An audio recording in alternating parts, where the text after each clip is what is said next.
نبی صلی اللہ علیہ وسلم پر جادو ہو گیا تھا، اور اس میں آپ جو کچھ پیش کرتے تھے دین کے معاملات میں اس میں تو کوئی خلل نہیں آیا، لیکن جو آپ کے اپنے ذاتی معاملات ہوتے تھے اس میں کچھ بھول کا بھی بازو کا شکار ہو جاتے تھے، آپ کی کیفیات کچھ بدل گئی تھی. تو آپ صلی اللہ علیہ وسلم نے کیا کیا؟ حضرت عائشہ کہتی ہیں بنو زریق کے ایک یہودی لبید بن عاصم نے رسول اللہ صلی اللہ علیہ وسلم پر جادو کر دیا، جس کی وجہ سے رسول اللہ صلی اللہ علیہ وسلم کو کسی چیز کے بارے میں خیال ہوتا کہ آپ نے وہ کام کر لیا ہے، حالانکہ وہ کیا نہ ہوتا تھا. حتیٰ کہ ایک دن یا رات آپ میرے پاس تھے اور آپ نے بار بار دعا کی، پھر فرمایا اے عائشہ کیا تمہیں معلوم ہے کہ جو کچھ میں نے اللہ سے پوچھا تھا اللہ نے مجھے اس کا جواب دے دیا ہے. یہ اس غور سے دوبارہ سنیے کہ نبی صلی اللہ علیہ وسلم حضرت عائشہ کے گھر میں تھے، آپ نے بار بار دعا کی، بار بار دعا کی، پھر حضرت عائشہ سے کہا تمہیں معلوم ہے جو کچھ میں نے اللہ سے پوچھا تھا اللہ نے مجھے اس کا جواب دے دیا. میرے پاس دو آدمی آئے، ان میں سے ایک میرے سر کے پاس، دوسرا میرے پاؤں کے پاس بیٹھ گیا.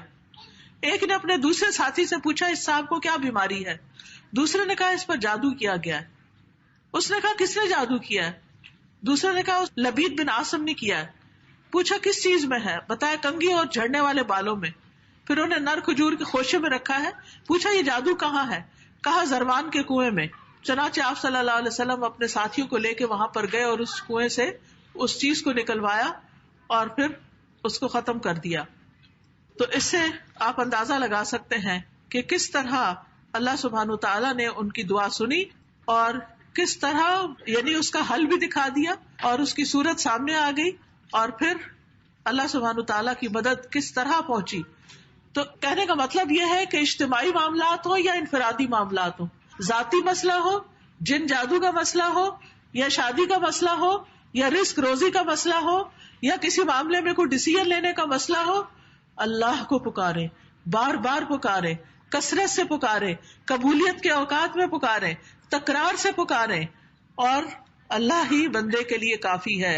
وَمَن يَتَوَكَّلْ عَلَى اللَّهِ فَهُوَ حَسْبُهُ إِنَّ اللَّهَ بَالِغُ أَمْرِهِ لَقَدْ جَعَلَ اللَّهُ لِكُلِّ شَيْءٍ قَدْرًا. جو شخص اللہ پر بھروسہ کرے وہ اسے کافی ہے، اللہ اپنا کام پورا کر کے رہتا ہے. بلا شبہ اللہ نے ہر چیز کا ایک اندازہ مقرر کر رکھا ہے، ہر چیز کا ایک اندازہ ہر چیز کا ایک وقت ہے.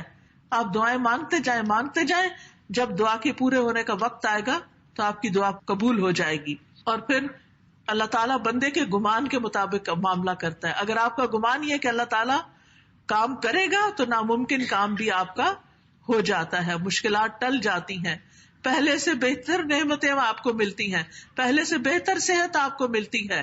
اگر کوئی الزام آپ پر لگا رہا ہے تو ان کے مقابلے میں آپ کو اللہ کافی ہو جاتا ہے. جیسے حضرت عائشہ رضی اللہ تعالیٰ عنہا کے معاملے میں اللہ تعالیٰ ان کو کافی ہو گیا اور ان کے دفاع میں اللہ تعالیٰ نے قرآن میں آیات نازل کی.